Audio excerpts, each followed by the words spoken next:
What's going on, everybody? Stained Glass Assassin.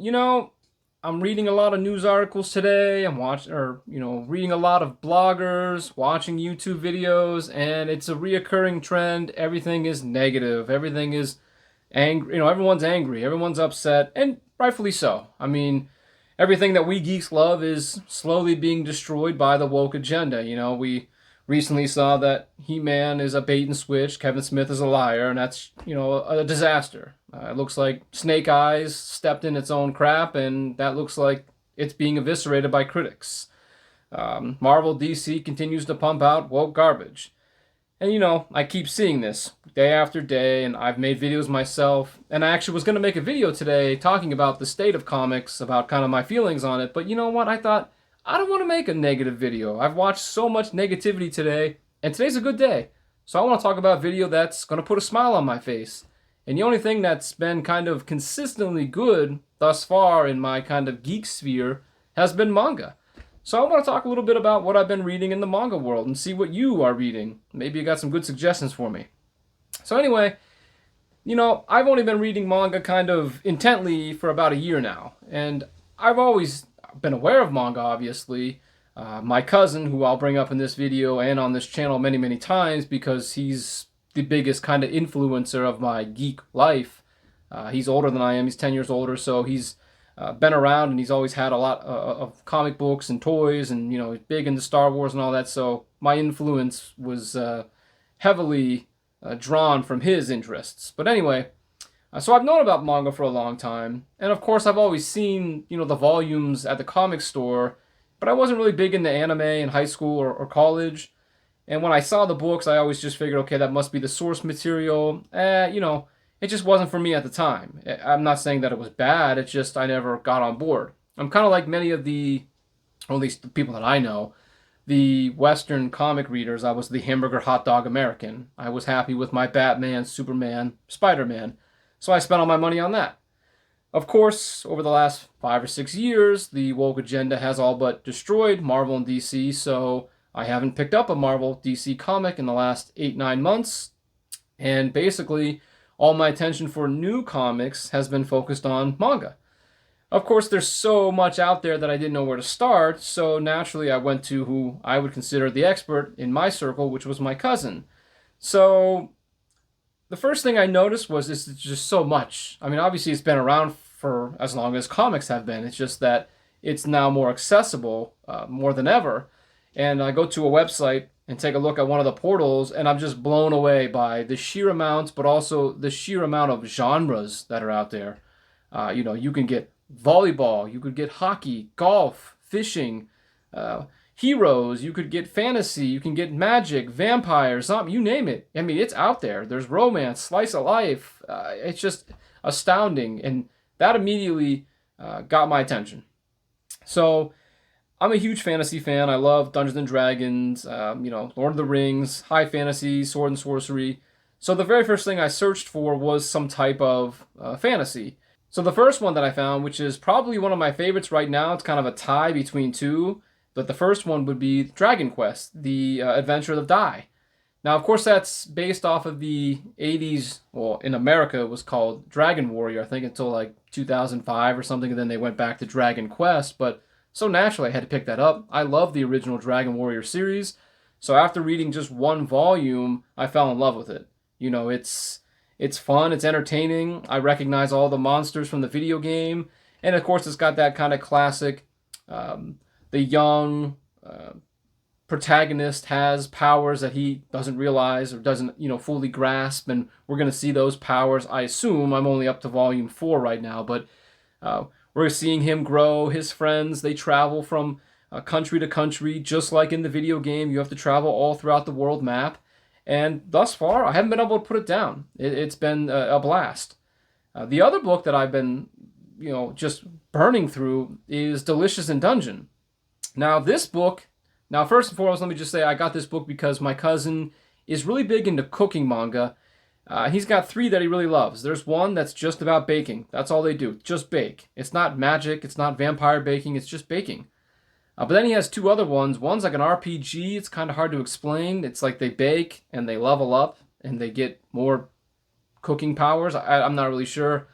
And then the third one he loves is a like a game show. It's kind of like I don't know, I guess an Iron Chef type thing where they go from place to place and they have cooking competitions. I'm not a big fan of those. I'm not saying they're bad. They just weren't for me. But since he knew that I loved high fantasy and he loved cooking, he recommended Delicious in Dungeon, which essentially combines both. And I got to tell you, I have not been able to put it down. It's been so fun to read. If you're not familiar with, but basically what it is the main character, I think it's Lias. I think that's how you pronounce it. His sister was eaten by a dragon in the dungeon, and him, or Lias, has to essentially try to travel throughout this giant labyrinth of a dungeon with his party, a couple friends of his, and they meet some other people along the way. They need to find the dragon before it essentially digests her so they can revive her with magic. And of course, we see a lot of the D&D style elements there. We obviously in a dungeon, but we see slimes, we see griffins, we see mermaids, we see orcs, all kinds of, the typical monsters that you run into with that. But of course, the other half of it is cooking. It's called Delicious in Dungeon. And we see them have to sustain themselves on monsters, which is very uncommon. Nobody eats monsters, but they have to because they're going to travel all the way to the bottom of this dungeon to save his sister.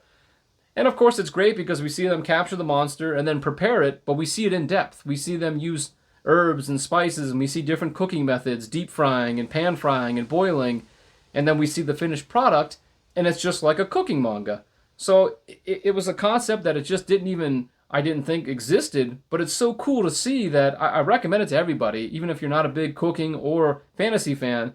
I do think that a show is coming out for that, so I'm definitely going to be checking that out, but it's been by far my favorite, kind of 1A and 1B, the Dragon Quest and the Delicious in Dungeon, so that's made me very happy. I can't wait for the next volume, or at least to go pick up the next volume. But let's see, what else have I been reading? Well, of course, My Hero Academia. That's obviously the big popular one out there. Now, I borrowed the first 4 volumes from my cousin, and I've read those 4. How do I say this? I've enjoyed it. It's been a very good read, but I've been finding myself wanting to go back to Delicious in Dungeon and continue with the Dragon Quest. That's not a knock against the My Hero Academia. In fact, my cousin tells me that it really picks up here in the next couple volumes, which I'm assuming because obviously we're seeing them grow in the school, and we're going to have to see them, face off against more villains. So I'll definitely be keeping up with that.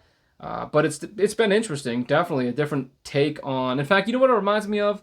One of my favorite books before Marvel canceled it was Wolverine and the X-Men Academy when he was in charge of the Xavier Academy. I really love that book, so this reminds me of that. So that's why I've been interested with the My Hero Academia. I'm gonna keep up with it until I see otherwise.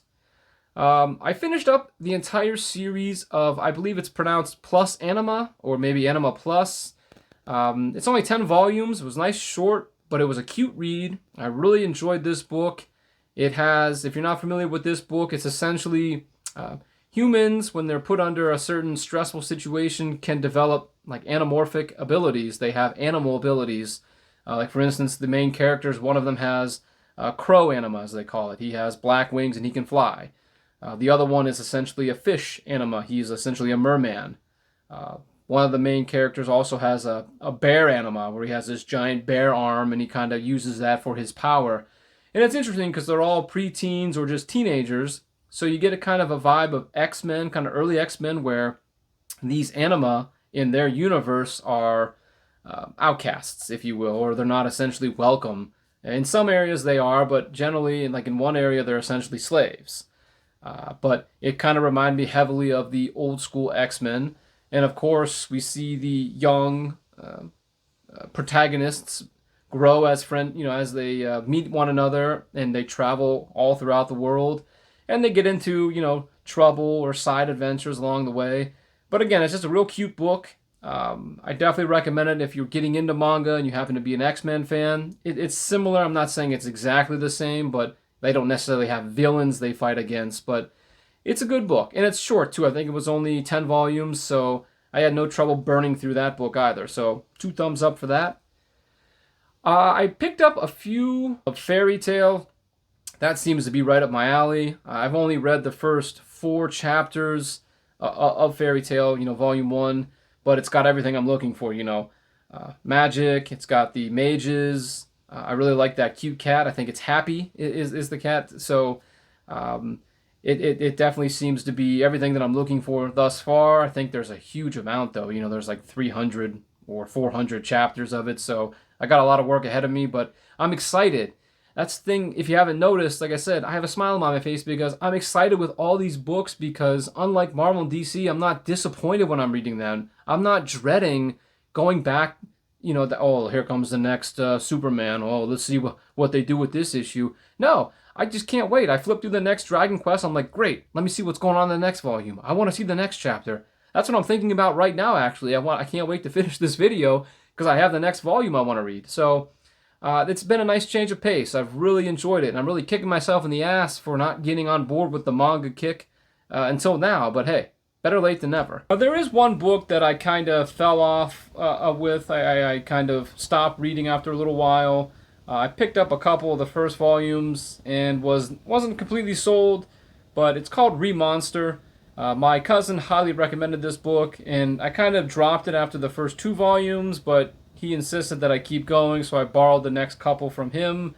But it had everything that I thought I would enjoy. It's about this character who is killed, and he's reincarnated as the lowest level of an orc or a goblin, and he essentially has to level up. By eating things, he gains these powers and different abilities.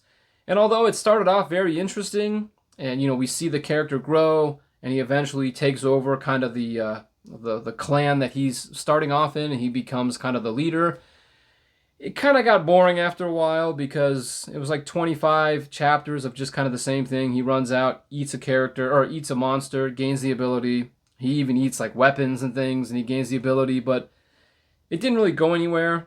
And then there's a portion where it's hard to explain, and maybe I'm reading into it wrong, but when we first see the character reincarnated, the clan that he's with has these human slaves that they use for reproduction. They essentially are sex slaves.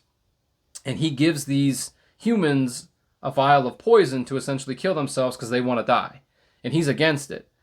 But they run into these elves, I think they're elves, or humans, and they capture them, and he essentially uses drugs that he produces like pheromones and breaks down their will, so they essentially succumb to essentially becoming sex slaves.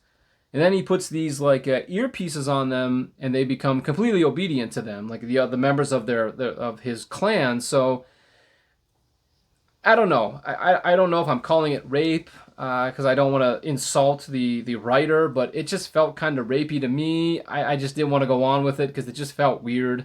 Again, maybe I'm looking into it the wrong way, but it just didn't resonate with me. I don't get down on that. But also, the book itself, the protagonist has no challenge. There's no challenge from the outside enemies. He just essentially it's like Captain Marvel. There's no challenge for Captain Marvel. She just destroys everything in her path. It's kind of how I feel about the Remonstered. So I'm not saying it's bad. I just kind of stopped reading it after we got to that point. Maybe I'll pick it up again in the future, but the great thing about manga is there's so many out there that I don't feel like I have to read something if it's just even remotely boring. I can always put it on the back burner and revisit it. So I got a whole list of books that I can't wait to kind of sample. Of course, Demon Slayer. I haven't really actually read any Demon Slayer. I know that's the other big one in the graphic novel wars right now that's kind of filling up the top slots. One Piece, obviously that's up to like 900 chapters or some ridiculous number. I haven't even actually scratched the surface on that. My cousin's not a fan of that personally. He says watch the show instead, but I'm still going to check out a couple of the early volumes, get a feel for it. I actually saw that. I think it actually is released in black and white and color. I don't know if that's more common now, but I'm going to check that out and see what that is. But either way, I'm going to check it out because it's kind of the biggest manga out there, so whatever.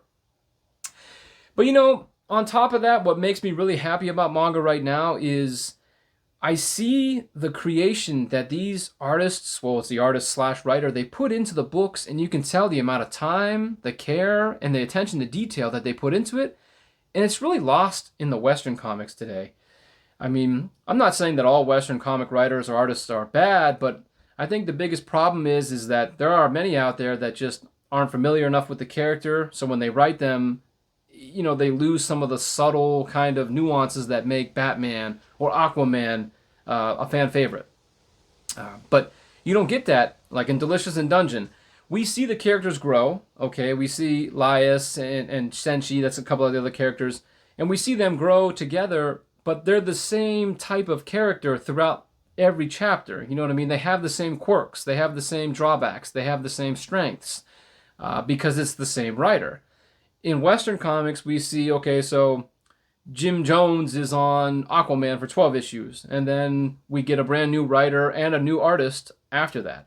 And then the entire book feels different. Maybe Aquaman's darker and it's more gloomy. And the same can be said about the artwork. So that's a good thing sometimes. Sometimes a fresh breath of air, both on the writing, side of things, and the artwork can be a good thing. But at the same time, I've read a lot of books where I'm like, damn, I was really into that writer and artist combo. I didn't want to see it go away. Well, thus far, what I've experienced in manga is if you like the art and you like the writing, you're getting that all the way through. And that's why I think I've fallen in love with these books, is because I don't have to worry about a sudden change. Like I said, change can be good, but also, consistency can also be a good thing. So that's definitely been a plus that I've noticed for manga. And of course, on top of content and artwork, the other obviously selling point for manga is just the price and the content that you get. I mean, you're getting a volume for $11, and some of the books, I think the last one that I just read had like 314 or 315 pages in it for $11. Of course, I can pay $6 for a Batman book and I get 22 pages, which some of them are literally just full page, splash pages of Batman jumping off a roof. So you might only get, 18 pages of actual content and the rest of it's artwork. Good artwork, don't get me wrong, but it's like $6 for 22 pages that I can read in 7-8 minutes, or $11 I can get 320 pages, which takes me quite some time to read. So that's definitely another selling point. And of course, since there's so many volumes out there, you can pick and choose which ones you want to kind of build your collection on. Obviously I borrowed the first couple issues or volumes of Dragon Quest. Now that I'm in love with it, I'm going to go back and start buying all of them for my collection. I think there's 37. And actually, secondhand market for manga is great as long as you get a good link to it, because I think I saw somebody was selling the entire collection of Dragon Quest for a pretty reasonable price. Maybe $170 for 37 volumes is pretty good. But anyways, there's so much out there that you can get started with and then decide if you want to continue on. Like I said, the Remonster wasn't for me. I'm glad I borrowed the first couple because I don't really plan on going on, but Dungeon or Delicious in Dungeon, yeah, you better believe the whole thing is going into my collection because I love it. I'm probably gonna go back and reread it again. So, and like I said, I just can't say enough about it thus far. Like I said, I wish I would have discovered it earlier, but now that I am diving into it head first, I can't wait to get into a bigger kind of list. I have probably 20 other titles that I can't wait to dig into. But the thing is there's so many out there that I'm sure that I'm not even aware of, especially stuff from like the 80s and the 90s. But anyway, like I said, I just want to make a video about something, uplifting today. Given that, like I said, everything seems to be negative day after day, all the criticism, all the, negativity of our beloved geekdom essentially being toppled by the woke agenda. So I was having a great day reading manga, and I just wanted to share that and see if it made you as happy as it made me. So, what do you think? Are you loving manga? Obviously, like I said, I'm just kind of a newbie. I'm a rookie when it comes to manga, but what have you read in the past? Is it still making you happy? Is it still kind of going on? Or is there new manga that you're discovering that in lieu of the big two, that you actually have a smile on your face instead of being a frowny face all the time? Let me know in the comments. Let me know. Also, give me some suggestions. I would love to know what you're reading.